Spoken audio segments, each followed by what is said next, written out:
ओम श्री गणेशाय नमः। मित्रों, आज इस वीडियो के माध्यम से हम बात करेंगे श्री रामचरितमानस बालकांड से। ये प्रसंग लिया है मित्रों, और इसके भाग 24 हम आप लोगों से साझा कर चुके हैं और आज भाग 25 के बारे में जानकारी साझा करेंगे मित्रों। तो तुलसीदास जी क्या कहते हैं? सदा सुमन फल सहित सब द्रुम नव नाना जाति, प्रगति सुंदर शैल पर मनिया कर बहुभांति। गोस्वामी तुलसीदास जी श्री रामचरितमानस में लिखते हैं, और ये प्रसंग मित्रों शिव और पार्वती के संबंध में चल रहा है। उस सुंदर पर्वत पर बहुत प्रकार के सब नए नए वृक्ष सदा पुष्प फल युक्त हो गए, और वहाँ बहुत तरह की मणियों की खानें प्रकट हो गईं। सारी नदियों में पवित्र जल बहता है, और पक्षी पशु भ्रमर सभी सुखी रहते हैं। सब जीवों ने अपना स्वाभाविक बैर छोड़ दिया और पर्वत पर सभी परस्पर प्रेम करते हैं। पार्वती जी के घर आ जाने से पर्वत ऐसा शोभायमान हो रहा है जैसा राम भक्त को पाकर भक्त शोभायमान होता है। उस पर्वतराज के घर नित्य नए नए मंगलोत्सव होते हैं, जिसका ब्रह्मादि यश गाते हैं।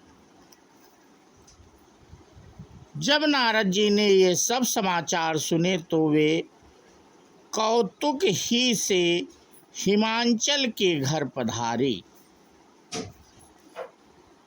पर्वतराज ने उनका बड़ा आदर किया और चरण धोकर उनको उत्तम आसन दिया।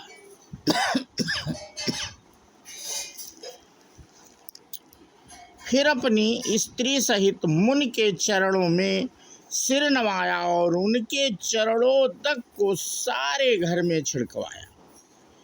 हिमांचल ने अपने सौभाग्य का बहुत बखान किया और पुत्री को बुलाकर मुनि के चरणों में डाल दिया।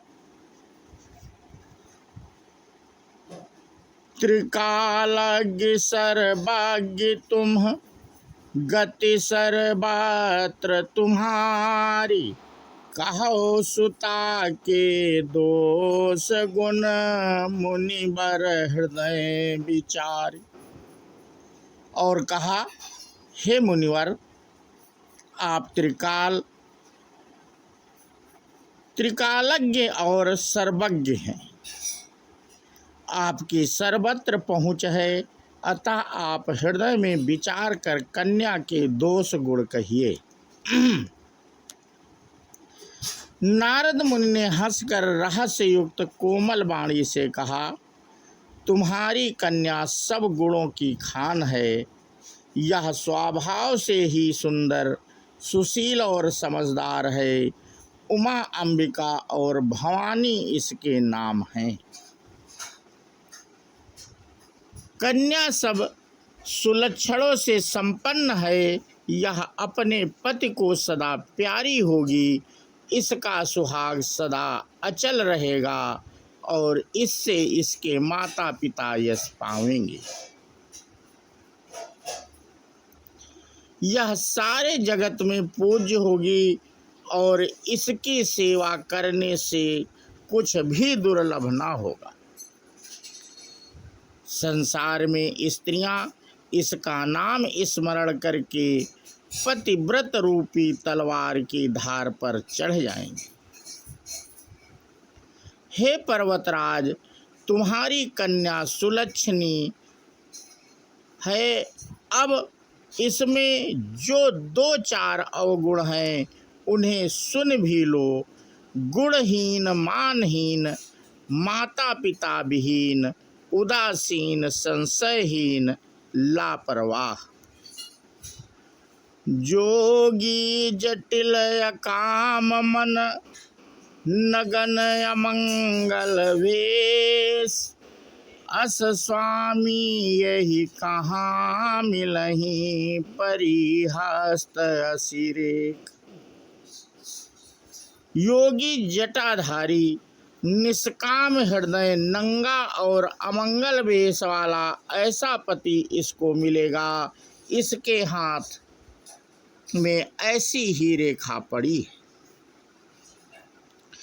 नारद मुनि की वाणी सुनकर और उनको हृदय में सत्य जानकर पति पत्नी हिमवान और मैना को दुख हुआ और पार्वती जी प्रसन्न हुई। नारद जी ने भी इस रहस्य को नहीं जाना, क्योंकि सबकी बाहरी दशा एक सी होने पर भी भीतरी समझ भिन्न थी। सारी सखियां पार्वती, पर्वतराज हिमवान और मैना सभी के शरीर पुलकित थे और सभी के नेत्रों में जल भरा था। देव ऋषि के वचन असत्य नहीं हो सकते, यह विचार कर पार्वती ने उन वचनों को हृदय में धारण कर लिया। उन्हें शिव जी के चरण कमलों में स्नेह उत्पन्न हुआया, परंतु मन में यह संदेह हुआ कि उनका मिलन कठिन है।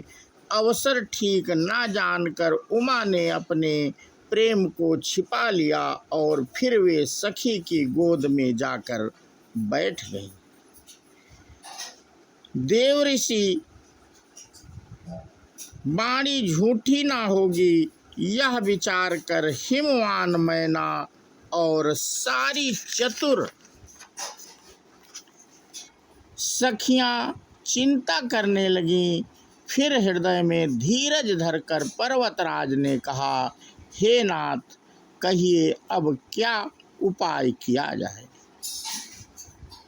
तो मित्रों, आज का प्रसंग हम यहीं पे समाप्त करते हैं और इसके आगे की कथा हम अपने अगले वीडियो के माध्यम से साझा करेंगे। बोलो सियावर रामचंद्र की जय, हनुमान जी की जय।